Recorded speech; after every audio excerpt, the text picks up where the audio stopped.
I'm Francesca Maxime. And I'm Matt McClure, and this is Currents.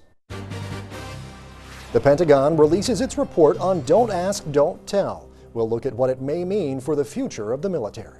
It certainly is going to cause a lot of problems for military service members who are opposed to homosexual activity. And a sister act comes to Brooklyn. We have been singing for quite a while as a choir. Since 1987, I believe, we started recording albums. Plus, we'll hear their joyful Christmas noise. Those words are sung with our hearts as well, not just our voices.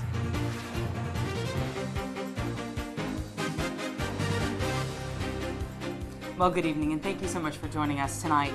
After months of heated debate, the Pentagon finally released its long-awaited report on homosexual men and women serving in the military. The study found that repealing Don't Ask, Don't Tell, the 17-year-old Clinton-era law, would have little to no effect on military units. And while the country and political leaders debate the merits of the survey, a number of military chaplains say the repeal of the current law could have a devastating impact on their ability to serve. The findings suggest that for large segments of the military, repeal of Don't Ask, Don't Tell, though potentially disruptive in the short term, would not be the wrenching, traumatic change that many have feared and predicted. Defense Secretary Robert Gates and Joint Chiefs Chairman Admiral Mike Mullen today announced the results of the Pentagon study into the repeal of the policy that bars openly homosexual service members from serving in the armed forces. Among the results, a strong majority of those who answered the survey, more than 2/3, do not object to gays and lesbians serving openly in uniform. Those numbers are in line with a Pew Forum poll released Monday. It found about 58% of Americans favor repeal of Don't Ask, Don't Tell, while just 27% oppose.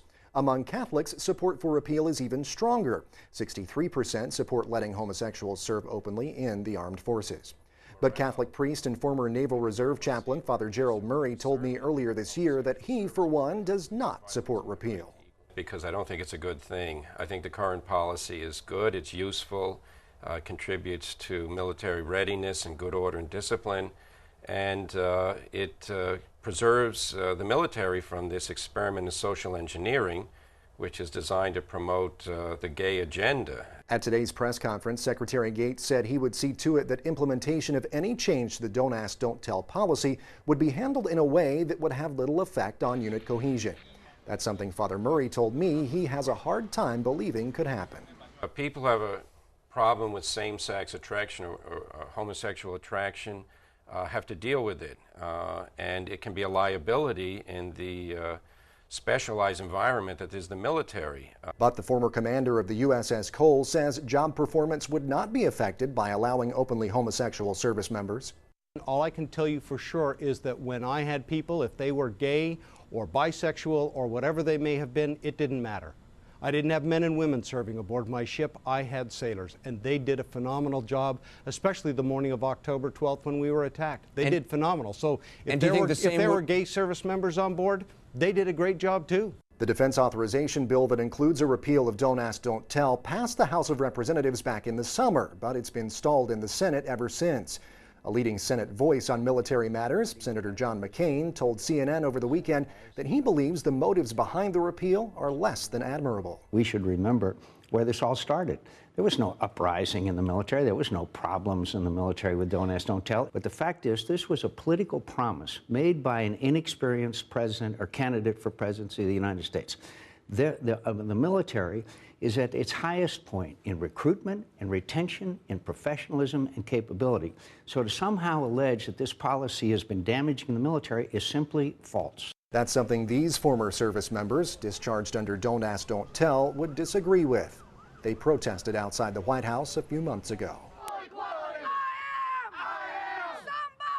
While the Pentagon has been studying the possible effects of repealing the policy, several courtroom battles have also been taking place.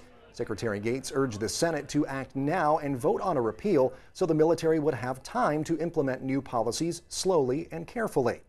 No matter when it happens, Father Murray says unit cohesion and military readiness are not his only concerns. The Catholic Church and most Protestant churches preach that acts of sodomy are mortal sins. If you preach that, are you now going to be accused of a hate crime? And we'll have more on Don't Ask, Don't Tell over on our website. Just go to currentsny.net, click on Riding the Wave. Please stay with us. The rest of the day's headlines are next, including terrorists behind bars in connection with last month's deadly shooting at a Catholic church in Iraq.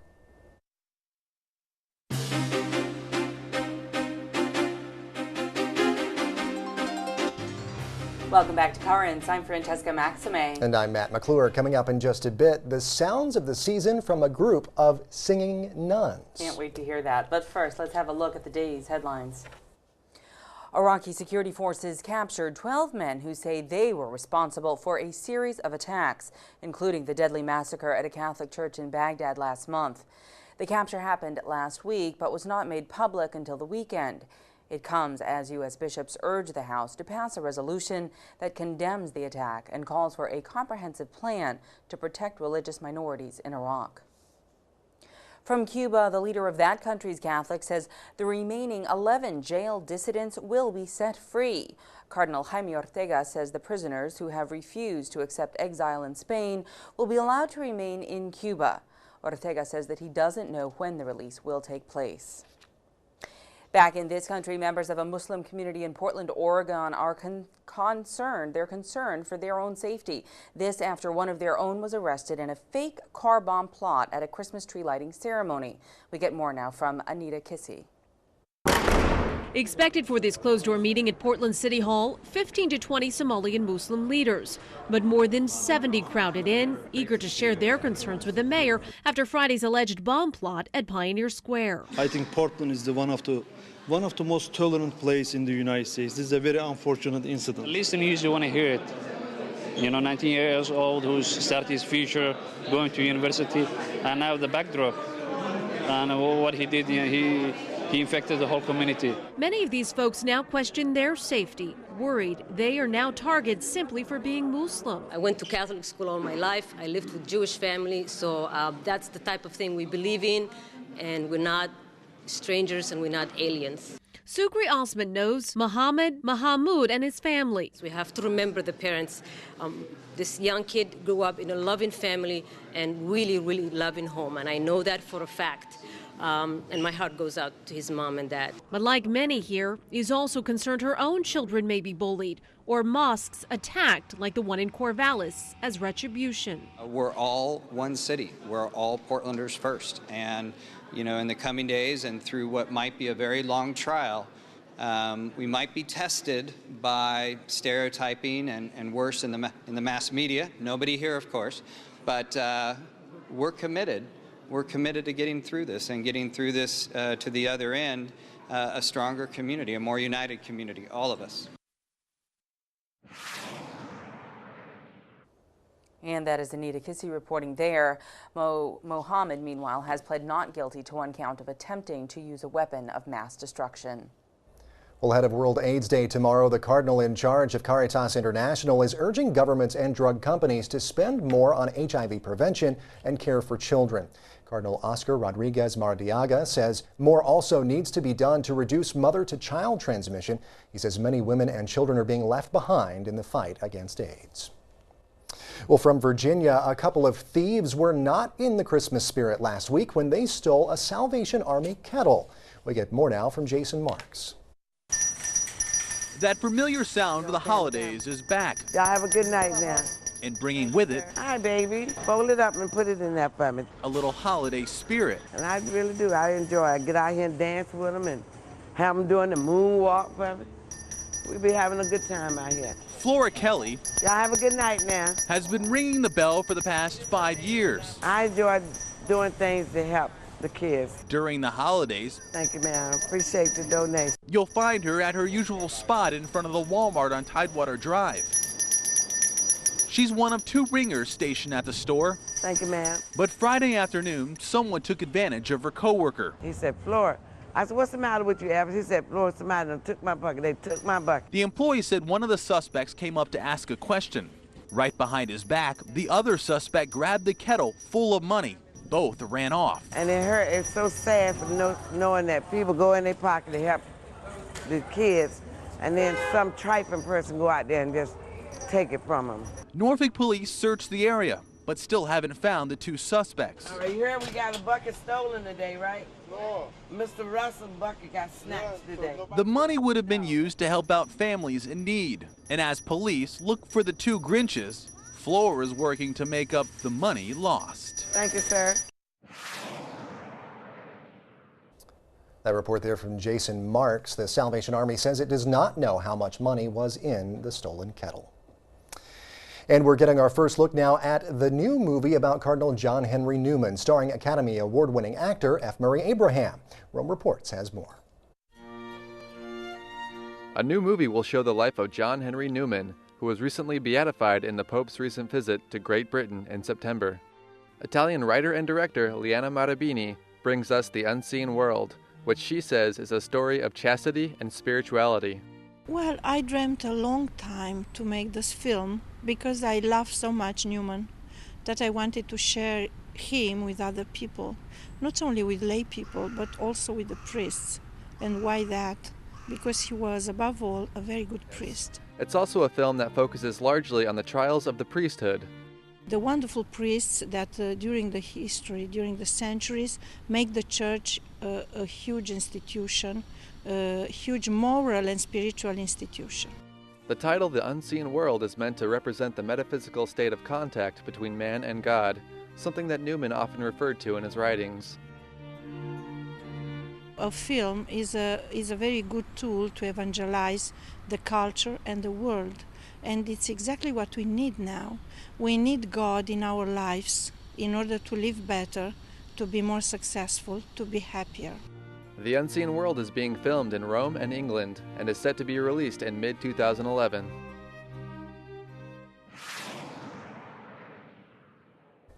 Looks good. It does. Beautiful shots in there. Well, stay tuned. There's much more Currents coming up. Just ahead, the hottest ticket for the Christmas season may be a group of singing nuns. The music has a way that no matter where people come from, there's meaning behind it.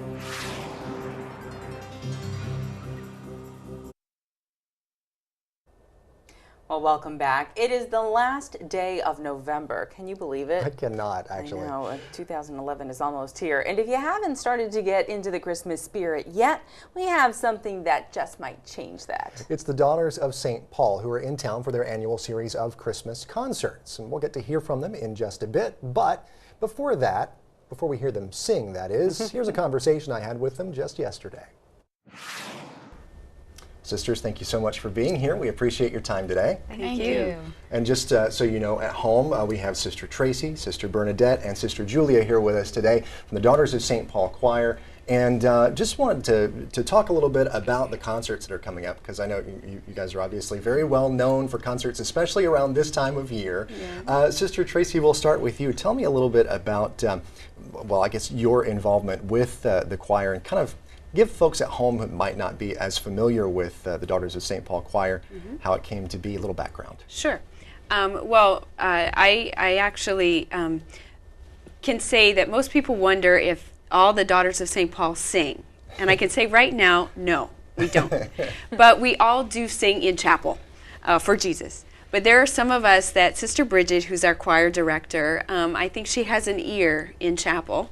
And she, when she's going up the communion line, can pick up who's the ones that kind of have a better voice, and she eventually asks us if we would like to be part of the choir. When I entered the community, I think I first sang on an album because there was one sister who got sick, and I was only in the community about a year, and so she asked me to join in, and it was actually a Christmas album. We have been singing for quite a while as a choir. Since 1987, I believe, we started recording albums. And I was kind of the product of listening to our albums. The first album that I ever heard, I was in high school, and it was called Handmaiden of the Lord. It was all Marian songs. And I would sing along in the car. And I remember one time my mom was in the passenger seat, and she said, "You sound just like them." and I think that that's something that is sort of a mysterious thing, but it's also a practical thing, that part of our sound as the Daughters of St. Paul Choir is that we just have a certain blend that happens no matter who of us, whatever the mix is, it just kind of happens. And it's kind of a bit beyond us sometimes. I enjoy listening to the music as well. As I was preparing for today, I was listening to one of the songs that's on the website, Oh, What a Wonderful Child. And I've always loved that song, and I love the rendition by the Daughters of St. Paul Choir as well. You guys are great.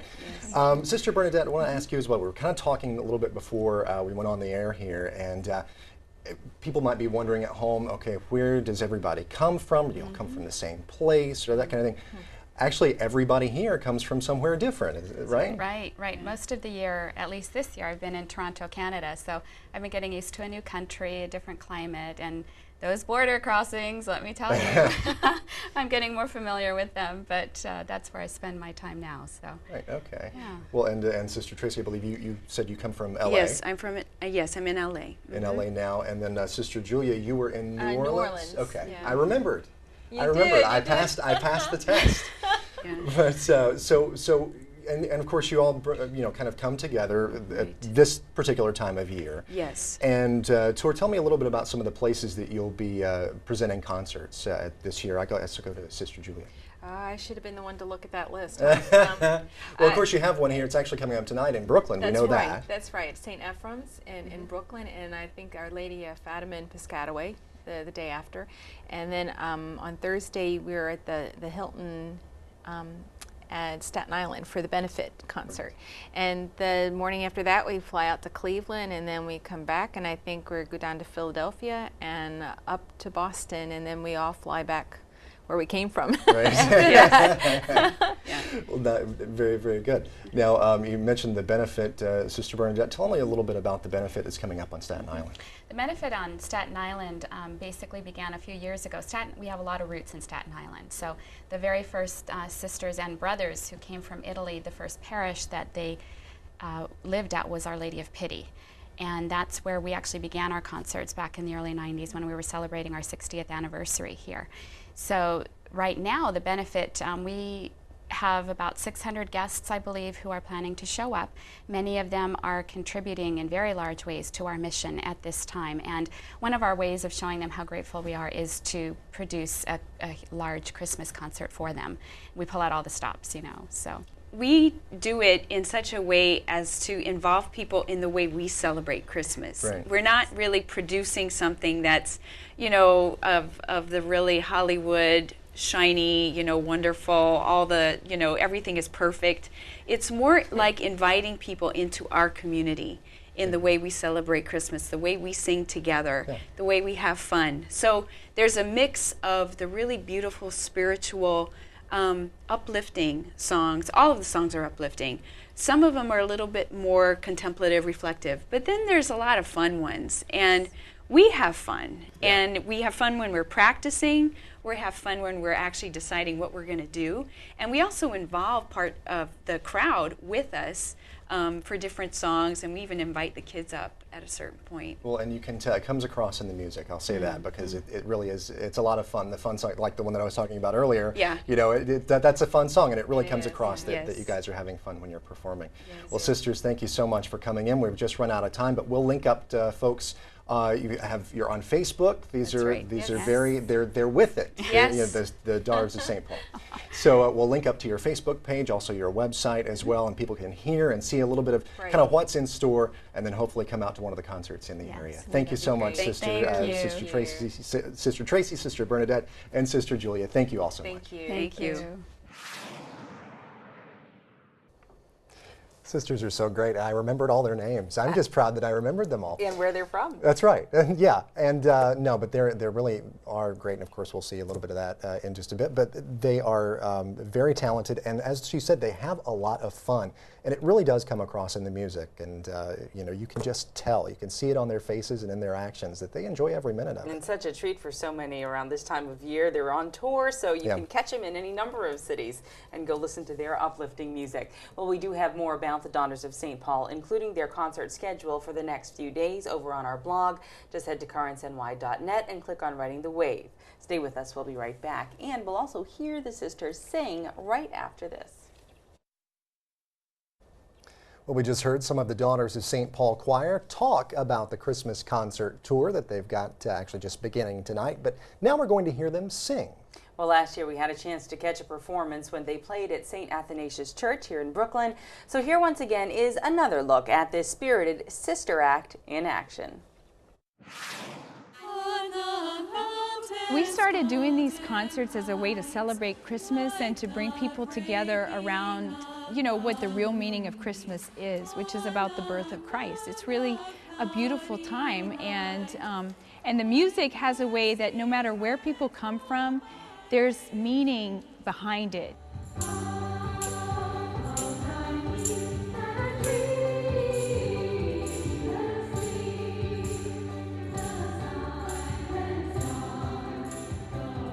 Music is like a universal language. It doesn't have to go through the head and intellectually, and then, you know, people think it just goes right to the heart, and it speaks to people, and people are moved, and it's kind of a humbling thing to do this, because you see how people are touched. I love music, and I love literature, and I love movies. So the idea of proclaiming who Jesus Christ is through the communications media just made sense. It just clicked. The Daughters of St. Paul have a particular message in the media. Their great work is doing media work. And I think this performance, which brings music up to date, so to speak, and lets young people come up and join in it, brings the message of Jesus' inclusive love to all people. It's just every year it's amazing how that music program comes together, and then as we learn it, like the last 2 days we've had like total immersion of practicing.